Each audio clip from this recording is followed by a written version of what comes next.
funner than two chicks in a basket. Welcome to Wired and Witty.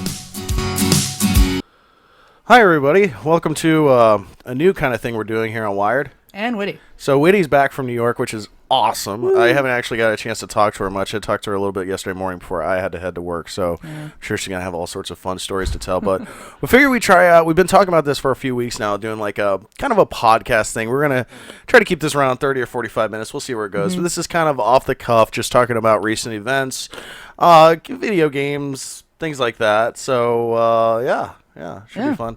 And so the first thing I think will be, let's keep it in the video game realm, because that's kind of what we do, is some of the games that are coming out. So as far as like some of the major games, I might be leaving some out that are coming out here before the year's end. We got the Assassin's Creed Ezio collection, which is cool. Yeah. I don't quite like the $60 price tag on that, but... Shit. When a price drops, that's cool, because I like when they go through and they kind of re-up the graphics and you get to kind of revisit your game, and, you know, especially like this one should increase, if I'm not mistaken, include Assassin's Creed 2, the Brotherhood, and the Revelations. Which is not your favorite. No, it was just, I like the hook blade, but it just kind of had a boring storyline to me. Wasn't his best, I don't think, but 2 and Brotherhood were really cool. Oh, yeah, I mean, I didn't really connect with the Assassin's Creed, whole thing until 2 came out with Ezio. I think he's one of their best characters. Yeah, I'd have to say, other than Edward. Edward Kenway was awesome. Yeah, I think they did a really good job. I think they need to go back to some of that, because it's strong character development for me is a huge selling point, I think. Yeah. I kind of like Syndicate. I actually just recently got done with it. It kind of dragged around, and I think that's just the problem with open world games is they get... I don't know if they're just trying to do filler or whatnot, but you find yourself doing the same things over and over and over until you get to like the main missions, and there's got to be a cure for that when it comes to open world games in general. I mean, that's been the crux of their problem lately, I think. Well, that's like the crux of like even when Mafia 3 just came out, like I hear it just gets super repetitive. And I mean, granted, I haven't played it yet, so I'm trying to reserve judgment. And I've seen some good Black Friday sales on that. But, I mean, I think that what I would like to see the Assassin's Creed do is kind of make it like a modern-day version of their title of, like, kind of like... remember, like, the old Call of Duties were, like, all World War, and then they did Modern Warfare, and it was fucking awesome. I'd love to see Assassin's Creed do some shit like that, where it's like, today. Yeah, like jump right to it. Yeah, I'm sure they're probably saving that for like their last title or two, but we'll see where they take us back in history next time. Other than that, we have a Watchdogs 2. I'm not actually really excited about it. I like the idea of it, and I have really tried to give that game a try. Like I tried replaying it before this new one comes out. And it's so boring. The first one I was able to complete, and I don't think it was like the worst game ever, like a lot of people think, but it was missing a lot, and it again suffered from the open world repetitiveness. Yeah. I mean, the drones look really cool. It looks kind of like a fun game, but I'm going to wait to see what reviewers say, because I have a feeling, I think it'll be better than the first one by all means, but I don't think it's going to like blow my socks off or anything like that. Yeah, it's a really tough thing to do when you have a game like that. Like, I think the only developer that's actually kind of mastered that would be Rockstar, because Rockstar has a very similar formula. Yeah, but I never get bored. No. Even going back to like the Red Deads, the Grand Theft Auto 5, like they find a way of keeping each mission very unique and very cool. And even when you are like doing what would maybe be considered repetitive tasks, it doesn't feel like it at all, and it's usually not even part of like the main course of the game where you're doing that. Kind of like for example, Red Dead Redemption, like to unlock certain outfits, you had to go like hunt certain things or do certain things. I never felt like bored doing that sort of stuff. Yeah, I never felt tedious. No, not at all. And even then, they incorporate like little mini games, things like that. So, hopefully, I'm hoping, because I like Ubisoft, I really do. So I hope they have a hit here, and hopefully it's awesome. Yeah, hopefully. I mean, they seem to run into that whole like I'm going to create a huge open world with all these like features, but I'm not going to really differentiate, because they have a huge problem with that with Far Cry, and I can never finish one. I've heard good things about Primal. Yeah. Something I've been kind of eyeballing. I think I saw them on sale for like $15, so I'll probably end up picking that up on Black Friday because it's like $15. Hell yeah! I guess the thing, if I'm not 100% sold on a game, I'm uncertain, I'll wait till it goes on a major sale before getting it. Yeah. So the next game after that that's coming out should be, again, these are just major titles. I'm not going into indie games or anything just yet. Is Pokemon Sun and Moon. I know you're probably not the biggest Pokemon fan. I grew up with it. Yeah, I did too, but you know, it looks really fun. It really does. And what thing that actually intrigues me about this version, if I understand correctly, a lot of places have reported that apparently, you know, the stupid HMs like cut and those things apparently aren't going to be needed or necessary in this title, which is awesome. Really? I always hated carrying around like a stupid Pokemon that I'm not going to even bother with just because he can cut down limbs or push a boulder cut through or a some bush. stupid. Because those moves are garbage in battle, and it's dumb. I also like how they're doing like different evolutions because they live on like the Hawaiian Islands. Whoa, dog. Ben, it's okay. We got dogs in here, Yeah. so. But yeah, no, I'm looking actually really forward to it. It looks a lot of fun. I'm probably gonna get it just for the hell of it. 'Cause I like Pokemon. I know you really like those games. I haven't really gotten into it. I don't know why. I mean, I wasn't really. I was super into the card game, but then like when they started moving into like the handheld stuff, I don't know. I just kind of lost interest. I don't know why. This game, I have no idea what it is. But it's called Killing Floor 2. A lot of places are. It's just a game that's coming out. I don't really know much about it. Killing Floor 2. The Outbreak caused by blah blah blah blah blah. Killing Floor 2. Yeah, sorry. It looks like some sort of first-person shooter, like a lot of mobs and enemies. It does look actually kind of cool, and it's at a reduced rate at $40 versus your $60. That always has me concerned whenever a brand new game comes out, but they're like, no, we're not going to price it at $60. We're going to price it at $49.99 or $39.99. The fuck is this? I just like looked it up. That usually calls to where it's like it's probably not going to be your highest quality game when it's that price that low. Ben. Okay, Ben. Come on. He's barking at the dogs that are playing. So, it's gonna be on PS4 Pro. Apparently, it's good enough for that. I don't know. It's just something, a game coming out. I'm sure whenever it gets a little closer, I'll probably find more information. Again, this is kind of off the cusp. All right, Ben, you got to stop barking, buddy. You got to play, dude. Don't play. The next big one is Final Fantasy 15. Now, I haven't really been into Final Fantasy in many years. I recently picked up the 10 and 10-2, and I'm playing through that a little bit. It's kind of on the back burner because I've been playing a lot of Battlefield 1 and some Skyrim remastered and the new Tomb Raider. But I'm enjoying it to a point. I mean, it is something I kind of grew up with, and I was playing it in high school. And it's definitely overacting now that I'm replaying it. But no, 15 looks super pretty. Yeah. I'm hoping for good things. Hopefully this will be like Square Enix's rebirth into the Final Fantasy franchise, because I don't know about anybody else out there, but I was not a big fan of 13. I didn't play the online stuff. No, I haven't even touched the online stuff. I don't know, like after 7. Because 7 was as weird as I was willing to go, and after that I was like, all right, I don't get this anymore. I can't invest any more time. I mean, I'm excited for the HD remaster that they're gonna do. I think that's a really bold move, but I don't know if I'm ready to pay that much money. Yeah, because I hear they're splitting it up into 3 parts, and I mean, I don't think we've received any price points just yet, but it definitely sounds like they're going to be releasing them as like their own individual $60 games. So to get a full game, you have to spend $180 for. God. It better be fucking awesome. Yeah. And I'm sure it's going to be, but $180 for basically one game. Yeah. We'll see how that gets closer. And a lot of people are like, well, they couldn't fit it on one disc. It's like everything's downloaded now. Yeah, the disc is only the authenticator. Yeah. Is basically all it is. It's basically. I don't know, so won't fit on one disc is just a bullshit excuse. And I get also like, well, to make it all one game in like one go, they're going to be working on it for years. But to split it up, I can understand then splitting up into 2 parts. 2 parts that probably a little more comfortable. Or if they are going to do 3, price them at $39.99 each. I mean, you're still going to pay $120 for this full game. Yeah. but that's a little bit more easily to digest. And for $40, you're getting a pretty kick-ass game. Yeah, a game that the pretty first part much of it. anyone who's in the Final Fantasy realm has already played. Really, the story is going to be exactly the same. You already know what happens. It's just going to be redone.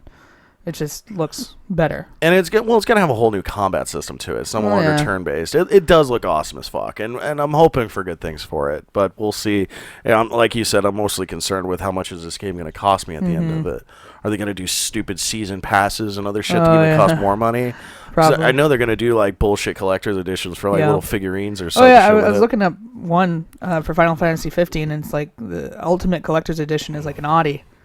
It's like, all right, well, it's not meant for me to look at. No, but I did recently see a video of like them flying around and then it transforms back into a car. I was like, that's pretty cool. Yeah, they're doing the car. That's the Audi made the car from the game. Oh, that's awesome. I was like, okay, well, I don't. Well, to the ultimate guy who has the money to spend, good for you. Yeah, we good don't. For you. The next big game, I guess, is Steep. I believe this is another Ubisoft title. Oh, that's the one where you're like kind of free roaming, extreme sports. The one where the like woman the mountains. Died. Yeah, while making the game, apparently somebody died. Yeah. While I guess scouting it out or getting footage for them to use. Doing footage for it. That's unfortunate. I don't want to play that. Yeah. I don't want to think about that while I'm playing. It looks weird to me. Like, I'm not trying to talk shit about the game because obviously it hasn't come out yet. Yeah. But the free roaming to join in on things like this almost brings me back to I'm probably gonna catch flack for this, Burnout Paradise. I wasn't a big fan of Burnout Paradise. No, I love the Burnout series too. Me too. I hated that game. Yeah, because it was like not only was the tracks kind of confusing to follow, but you like free roam to an event and then it would just kind of start up. I mean, it was a cool idea. I couldn't get into it. It was like it was a pain in the ass. Yeah. And I mean, other games kind of do that. I guess more of the racing things like Need for Speed. You just kind of free roam and then go to the event. It's not like the worst idea or anything like that. Just this snowboarding in air suits. I don't know. That doesn't really appeal me too much, I guess. Yeah, I mean, it's for those people who do those extreme sports, and I guess it's like if you feel that you can't go out to a mountain and jump off of it with a snowboard, this is the next best thing. This is as close as you can get to it. We'll see what it does. Yeah. Then there's two more I want to cover, which is Dead Rising 4. Oh, yeah. Dead Rising 4 looks really cool, but I do have my concerns. I love the first Dead Rising. The second one was pretty cool, too. I never played the third one because I don't own an Xbox One. Yeah. And I never got a chance to play the, what's it called, like Off the Record with the original guy. But either way, really goofy franchise. I just... kind of like Saints Row, where they know they're goofy, so they just like go over the top with it. Yeah. I'm not a big fan when games do that. Like, keep it at least somewhat down to earth, because now you get some sort of like fucking exosuit. Yeah, becomes very niche. Yeah, I mean, it looks fun as fuck. I'm not trying to talk shit about that, but when you're really just going, okay, we're already over the top, we're just gonna fucking go way over top and on other planets, essentially, over a zombie game. It's just, I don't think I'll be getting it right at release, but it definitely looks really cool. Yeah. And then the last one is Last Guardian, which unfortunately also has me concerned with a lot of the pre-testing that's been going on. Like, some people have already played it. They say, this game should have came out a couple generations ago. The graphics really aren't that great. The controls are super clumsy. And I know, like, it's mostly there for, like, the story, which is cool. But paying a full $60 game on this, I might wait. Yeah, I mean, really we do all want to had play high it. Shadow of the Colossus is awesome. Pardon the pun, it's a huge shadow. It casts a huge shadow, so it's really hard to follow. Yeah. But I was intrigued by the story. I was intrigued. I just hope the thing doesn't die. Oh, you know if the it thing is. dies, You I'm gonna know it is. lose my mind. The bear or the dog griffin dog thing, looking. Yeah, I mean, it looks cool as shit. So, but I'm definitely going to reserve judgment, and we'll see what the reviews say about it. I was really looking forward to purchasing it, but upon reading some people that have gotten to play it a little bit early, they were not the most pleased with it. They were just like, it controls like shit. It doesn't really look that pretty. It looks like a PlayStation 2 game. I mean, graphics, honestly, to me, though, I mean, yeah, it's great when you have a beautiful-looking game, but it's not the most important thing I hold in a video game. Yeah. I wanted the fun factor to be there, or the storyline, obviously. That can easily pick up a crappy-looking game, or even a basic-looking game, and make it awesome. Yeah, like, I'm sure if you were to replay Shadow of the Colossus, even the HD remake. Game. Yeah, I actually did fun. like it last year, and I was having so much fun with it. Such a good game. Yeah, it was a lot of fun. I think that's it as far as like the major titles for this year, and then we'll cover in another podcast some of the stuff, or as it gets closer, the stuff coming out next year. But that's the stuff we got to look forward to.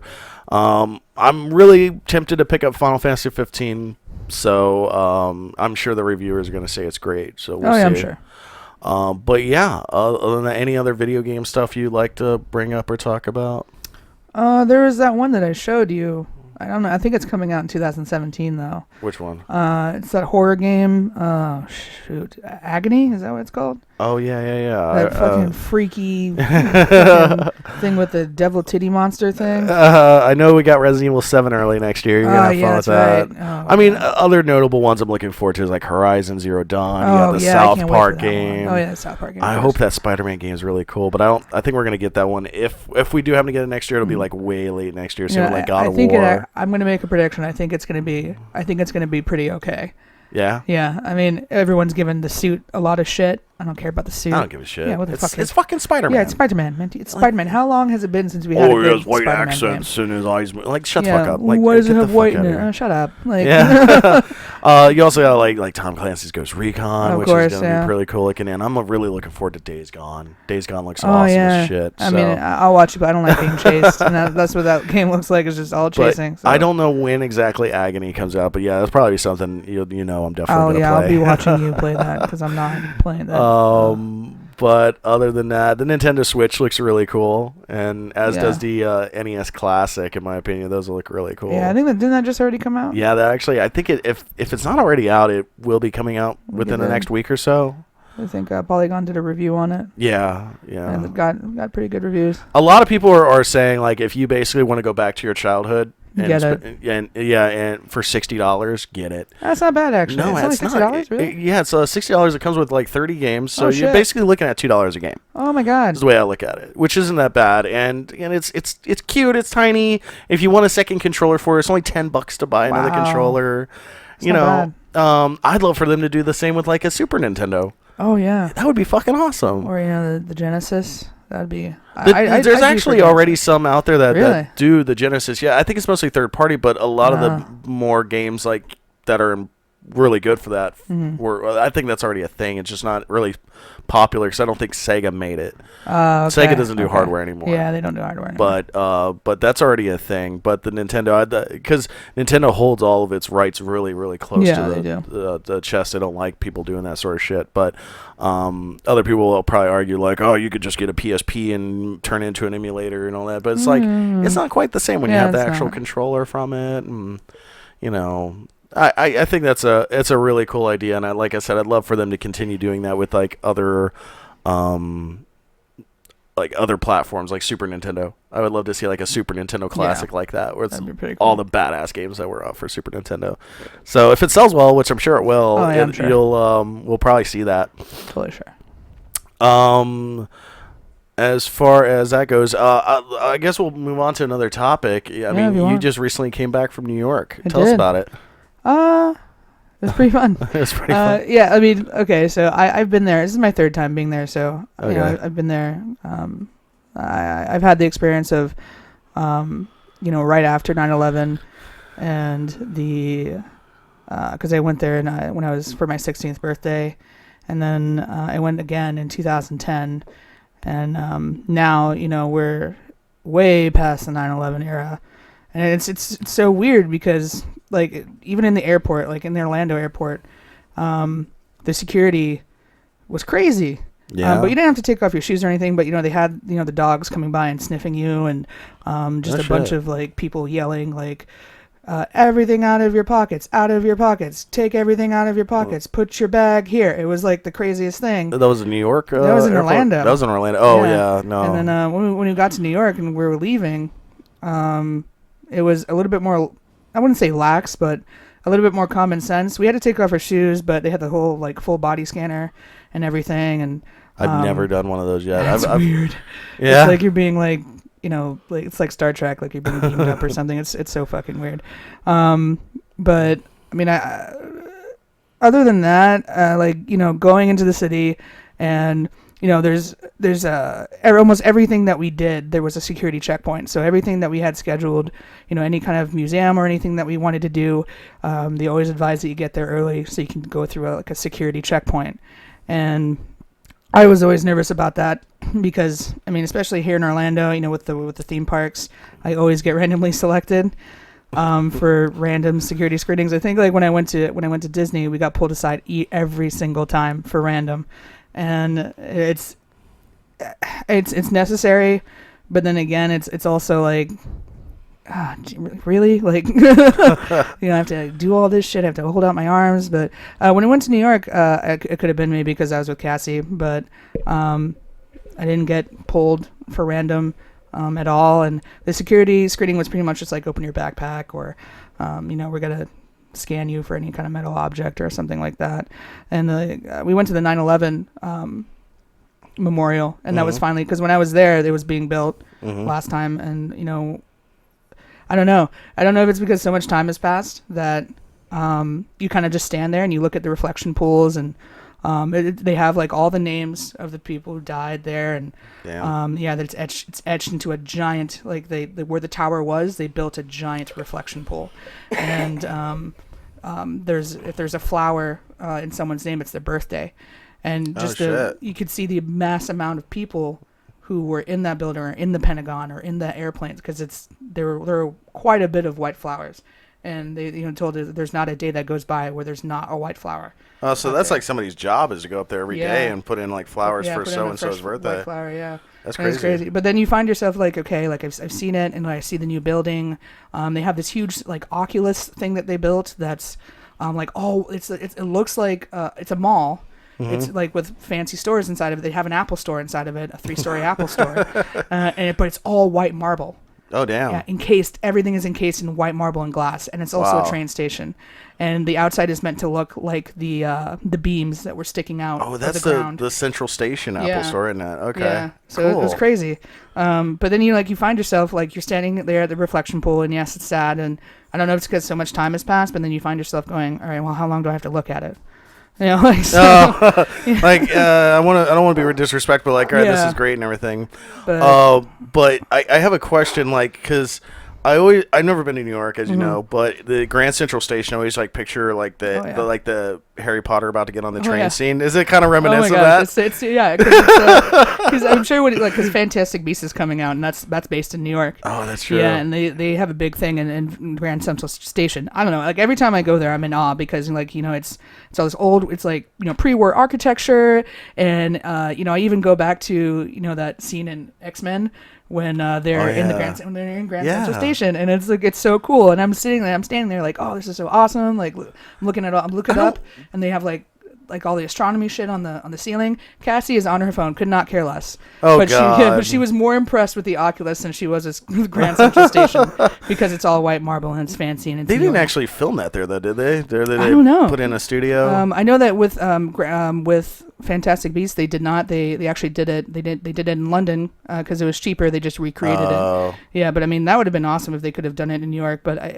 I would imagine it would just be fucking crazy because you're basically, I mean, New York relies so much on public transportation. Yeah, so even if you were to shut it down for like 2 hours, it would probably cost you billions of dollars. Yeah, it would fuck everyone because that's how you get to Jersey. That's how you get to New Hampshire. That's how you get to like Connecticut. That's how it's like a central place. So yeah, they would not be able to shut that down. Not completely. easily. Yeah, not easily.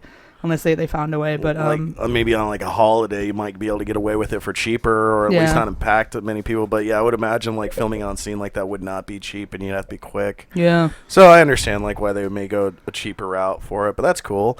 Yeah. Speaking of movies, though, man, I'm definitely. I mean, we got to go out and see Doctor Strange. I know. I really want to see that. Yeah, I meant to go see that last weekend, but I didn't get a chance. So me and you'll probably go check that out tomorrow. Probably catch an early showing. But I'm definitely, I know it's kind of an obnoxious movie, but I don't care. I want to see Bad Santa too. I know. Coming out right before Thanksgiving, so I think that's Yeah. perfect. And then, man, Office Christmas Party looks great. Oh yeah, I can't wait for that one. It looks funny as fuck. And then, like you said, the Harry Potter movie. And then you also have Rogue One. Yeah, and Rogue One is like directly right after that. So, Yeah. oh gosh, the dogs are running around. Well, let me close the door here. Yeah. Before they come in, hurry.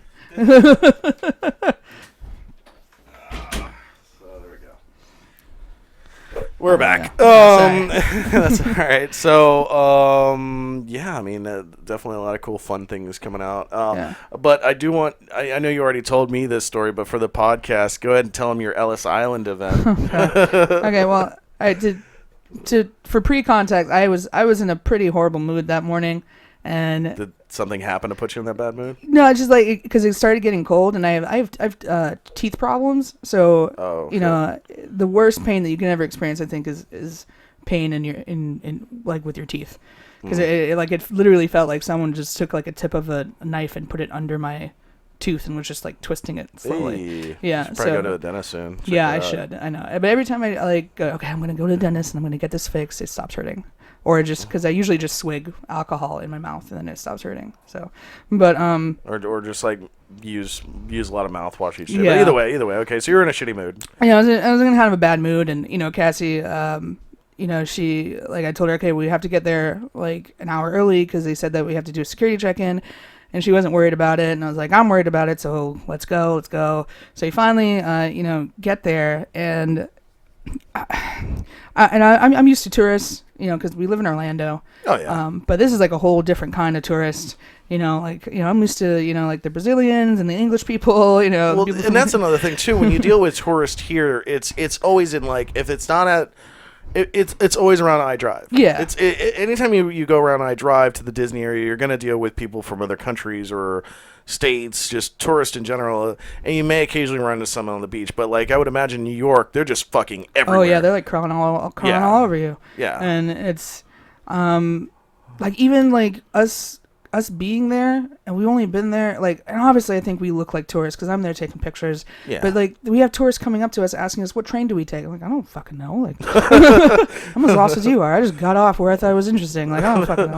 Like God, we figured it out. Why didn't you? But yeah. So like you get there and you're in a mass line. Going through the security checkpoint, and then you're there when there's like a whole bunch of like people trying to sell you stuff, and I'm not a sucker, so immediately I'm like, stuff. Oh, no, I don't want any of your wares or your carpet bag. I don't want any of your tonics. Like get away from me. And then like we finally get on the boat, and I pick a side because I want to get like a shot because I've been thinking about doing like a sort of like travel video of the whole thing, and I wanted to get a shot of the the Statue of Liberty coming up on the island. Nice. And so I picked my spot and I got there, and then all these fucking people just like crowd around you, and there's this Italian family, not Italian American, but like real like Southern Italy Italian fucking people family, and their kids are crawling literally all over me. I just imagine like the father, Miss Scusi. Yeah, scusi, yeah, exactly. Oh, scusi. And then it's they're like, they're just jumping all over the place, all over the boat. They're pushing past you to get to the edge of the boat so that they can. And then I'm like on the side of the boat, so they keep pushing past me, and I'm getting more and more agitated. And Cassie's just like, don't blow up, because I have an anger problem. Like I usually don't try to let things get to me, but usually like if it's piled on top of something, I don't stay mad for long. I usually it's like 30 seconds, and then I'm like, okay, whatever. It's funny too. It's like I could tell too when you're getting like a little more and more mad, and then like there comes like that one last little thing, and it's just like you almost hear like an egg timer go off, ding, Yeah.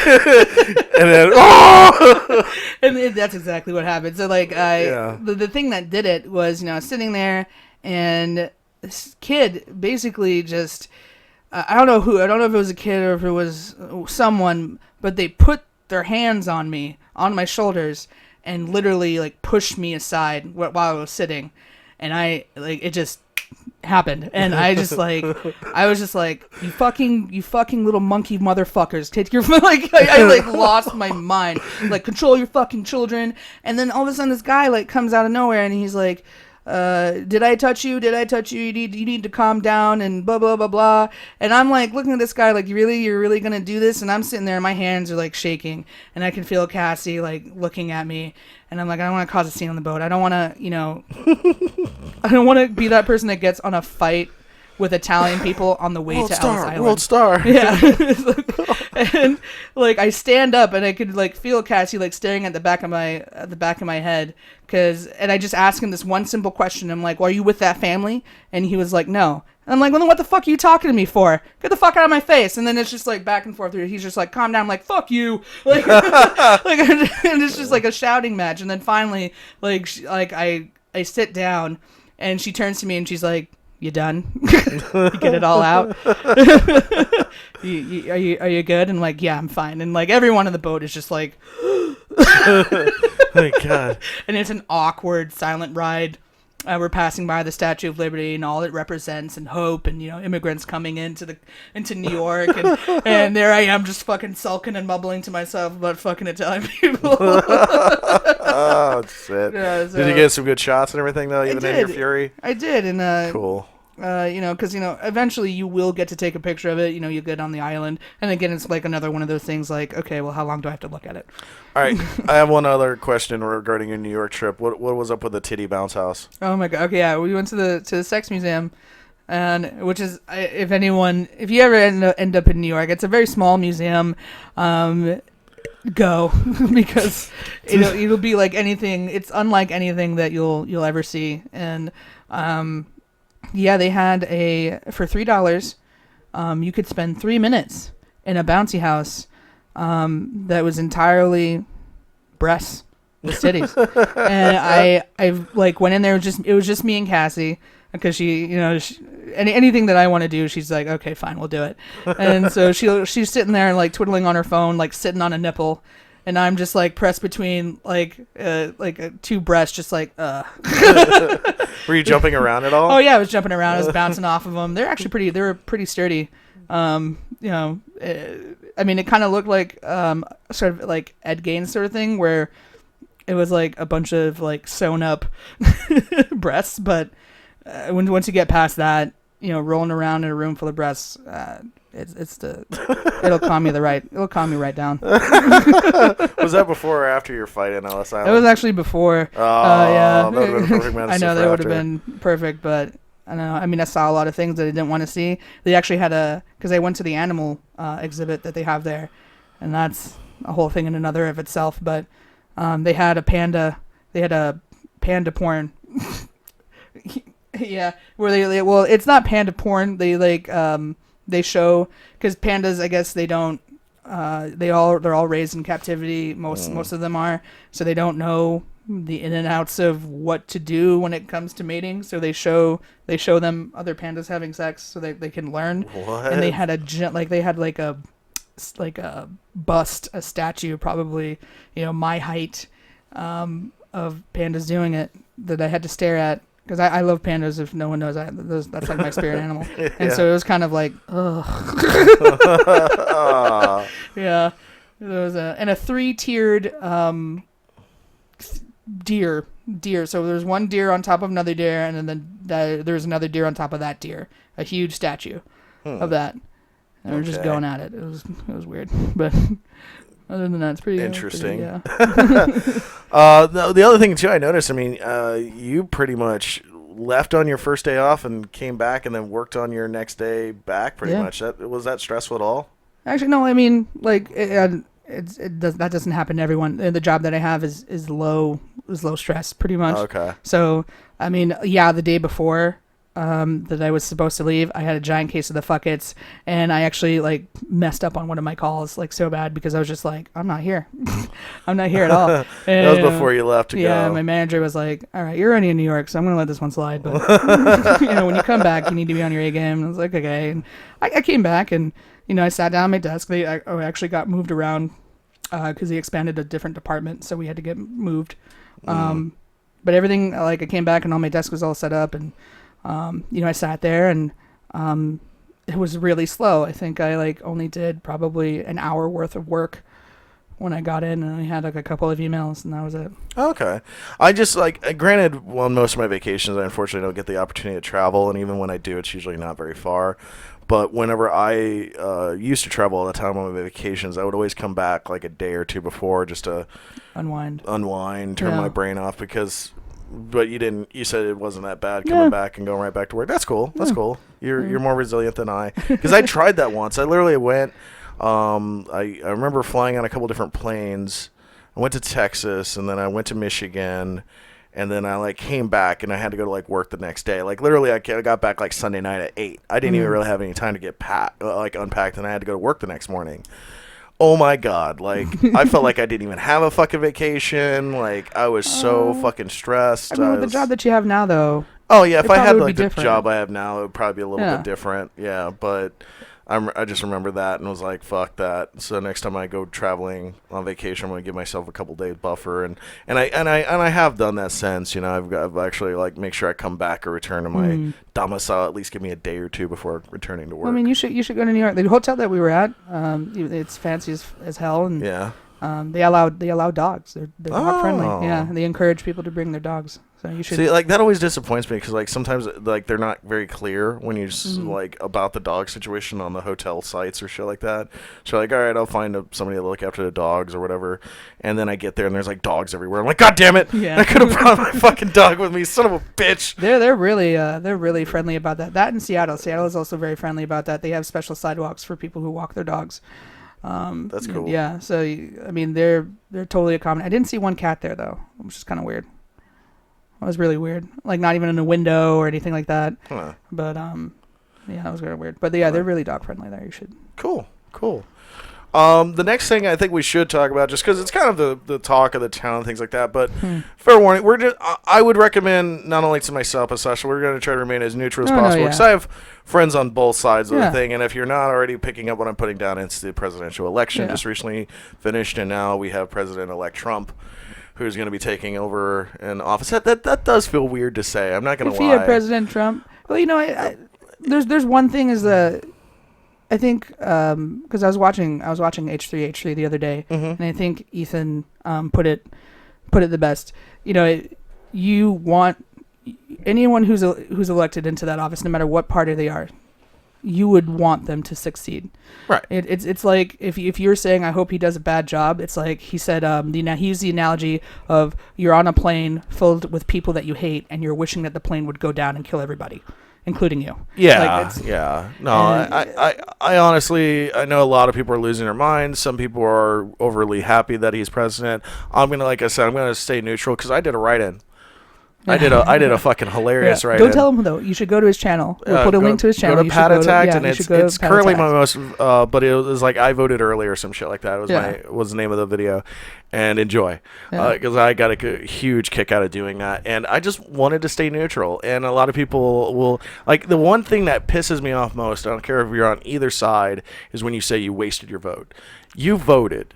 And if you voted, you did not waste your vote. And it's not like you went in there and only wrote in one thing. You voted on Amendment 2. I voted on Amendment 2. I voted Amendment 1 no. Yeah. I also I wanted Rubio to lose. I know that's kind of a bad thing to say because I know a lot of people like Marco Rubio.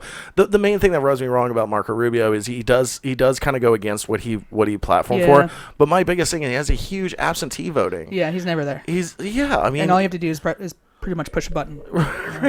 So I mean, he has I think he's the second highest absentee voting in Florida for our Senate or whatever the hell he is. So I wanted so I did vote for other things, but for the presidential candidacy, I was just I don't like either of them per se. I mean, sure, there was if I had to kind of. If let's say gunpoint in my head, you have to vote for one or the other. Yeah, I would vote for Hillary. I mean, just because I kind of agree with more of her views.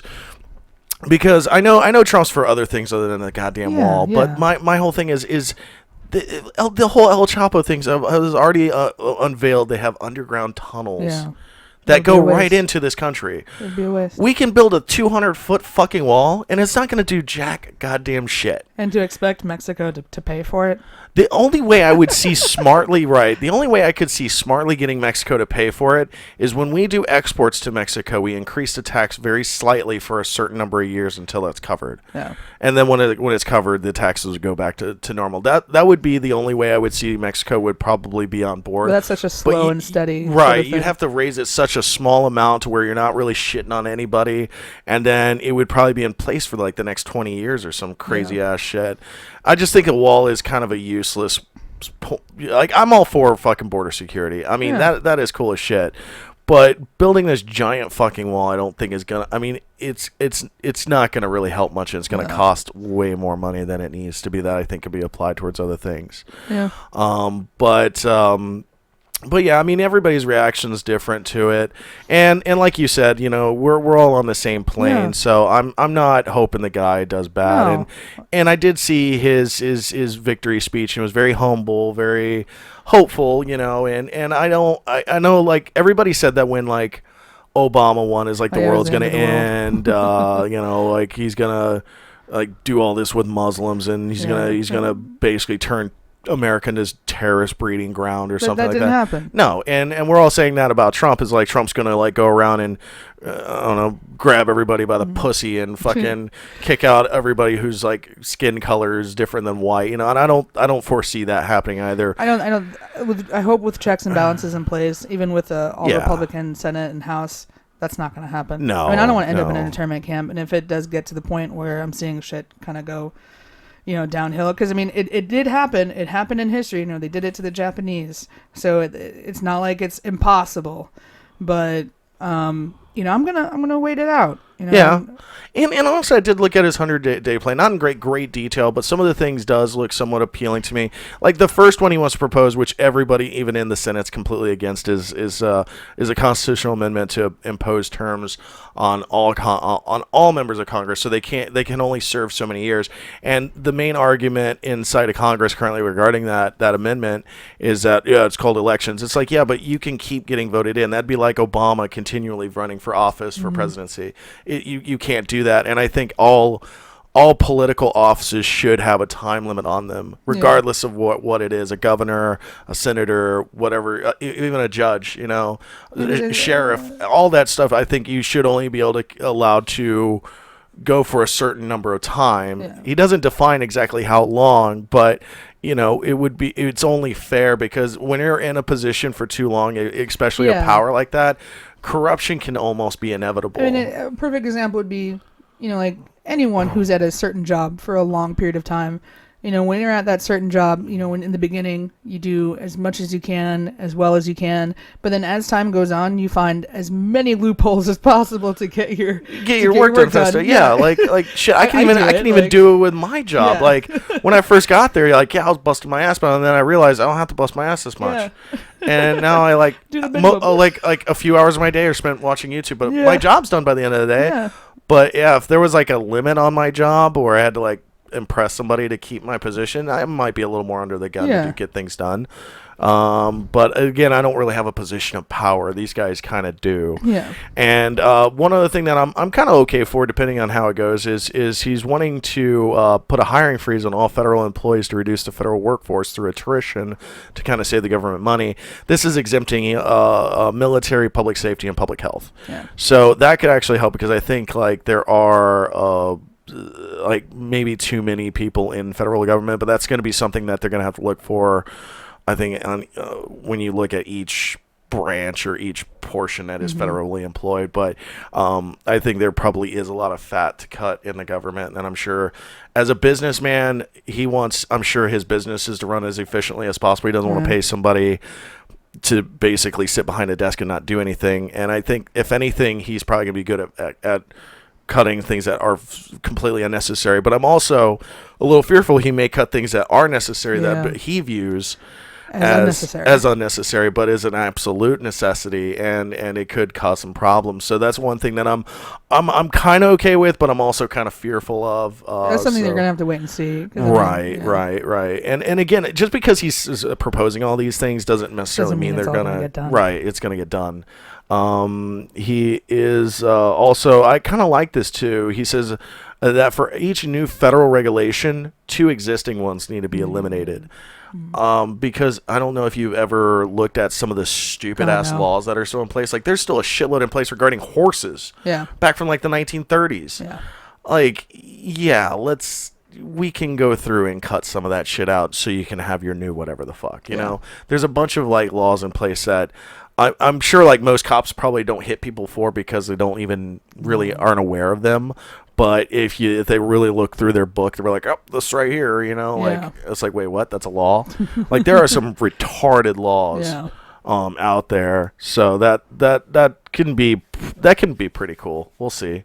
I like his things too, where he's going against lobbyists. I fucking hate lobbyists because it's all special interest shit, and that's where I think a lot of the corruption you see in the White House really comes up. And he's putting a 5-year ban on the White House and congressional officials from becoming lobbyists after they leave the government service, which is awesome because we've actually seen, I don't know any names specifically, but this came up in conversation at work where if a government official either knows they're leaving or will or is getting elected out, a lot of the times they'll go and find a job for these lobbyist things because they already kind of connected in it. Yeah. And now they're become a lobbyist and make decent money that way.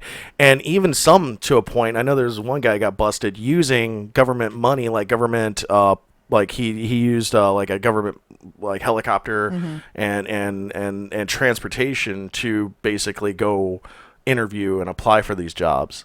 So that I think should get pushed through. Same with I know he's doing like a lifetime ban on foreign lobbyists. I don't think foreign lobbyists should really even be here, to be honest with you. If somebody foreign needs some sort of assistance, that's great. They can ask for it, through the proper channels. But to basically bribe a politician to either ease off or help out in some sort of way, I think that just is.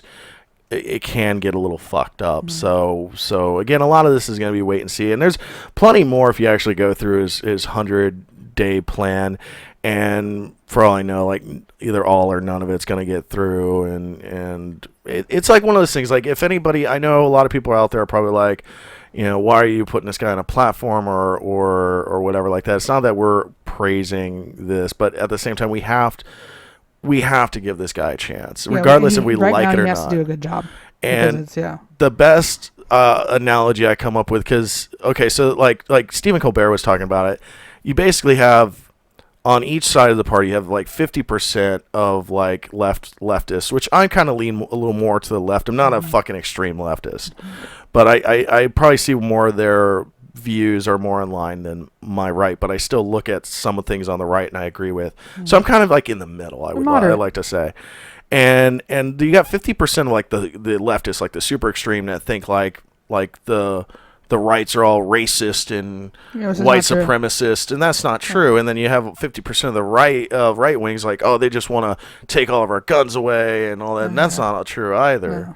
So, and then you got this like percentage in the middle saying like, both of you are out of your damn fucking mind. So the way I looked at this election, unfortunately, is we were offered 2 shit sandwiches just on different kinds of bread, and we're just gonna have to eat it at least. And that's another thing too, is there if this guy does do something really really extremely fucked up, there is that whole impeach process. You know what I mean? That's all it's gonna really take is so you would hope.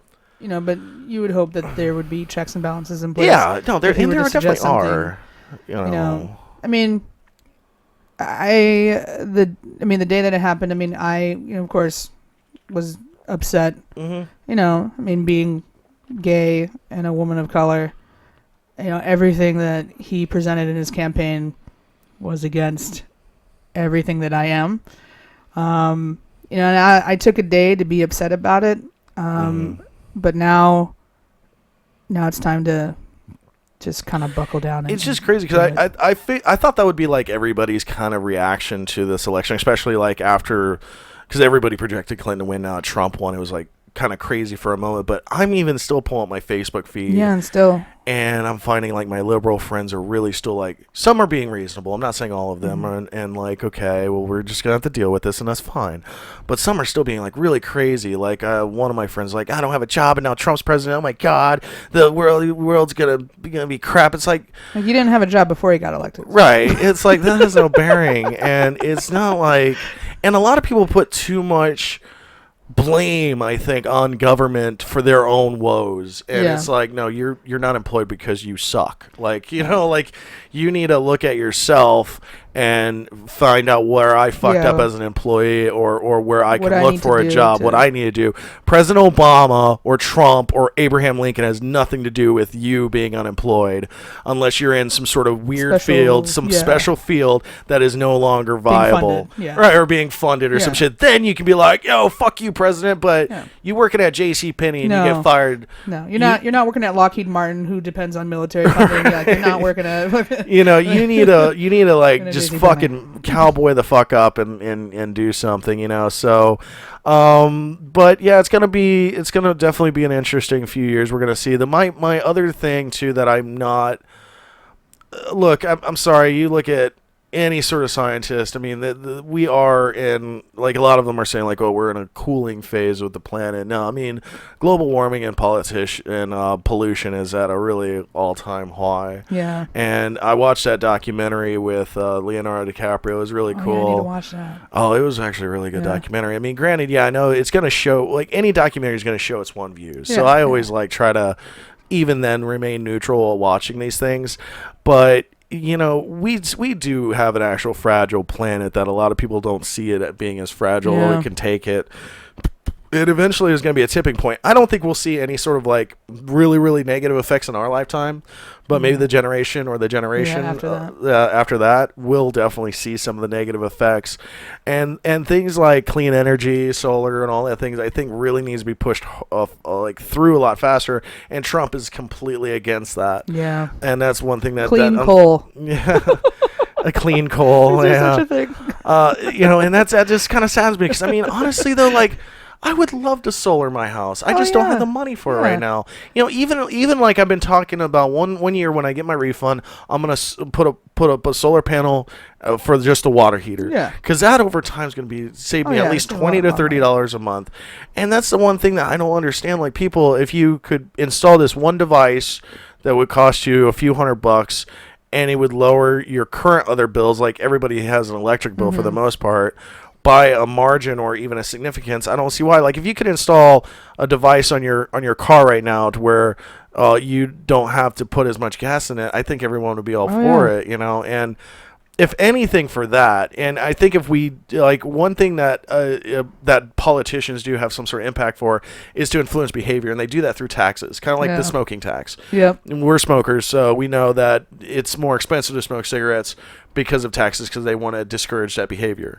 But we can even do it to influence good behavior, like, you know, we're going to offer tax cuts and things like that for if you purchase solar, you know, up to a certain amount. I would totally be on board with, because you got a huge percentage of people here in America that have to, like my father, for example, he has to pay the government every year just because he doesn't give enough federal income tax. Yeah. So he has to pay at the end of the year. But rather than paying the government at the end of the year, if let's say you could take $1,000 of that or something like that, invest in solar, and that could be written off, I would much rather do that rather than giving the government, you know, $1,000 or whatever like that. And you know that it's going to where it's going to where it needs to go. Right. The betterment of the planet.